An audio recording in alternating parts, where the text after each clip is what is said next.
అంత నిక్కచ్చిగా ఉన్నాను నాతోటి నేను అంత నిక్కచ్చిగా ఉన్నాను. అందుకని నేను చాలా స్పష్టంగా ఉన్నాను.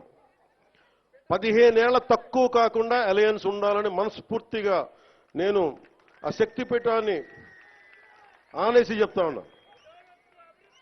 కానీ అధికార యంత్రాంగం నాకు మీ సహకారం కావాలి. నేను గవర్నమెంట్ ఎంప్లాయ్ కొడుకునే, లేట్ గవర్నమెంట్ ఎంప్లాయ్ కొడుకుని. నేను కష్టాలు నాకు తెలుసు. జీతాలు రాకపోతే స్కూల్లో నుంచి బయటికి పంపించేసిన సంఘటనలు కూడా ఉన్నాయి. నాకు అవి తెలుసు. నాకు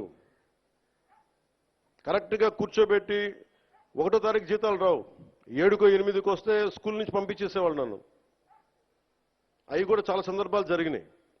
నా కష్టాలు తెలియదని చెప్పకండి ఎవరు, నా కష్టాలు తెలుసు. అందుకే నిన్న ఎందుకు తగ్గి మాట్లాడతానంటే కష్టాలు తెలిసిన వాడిని కాబట్టి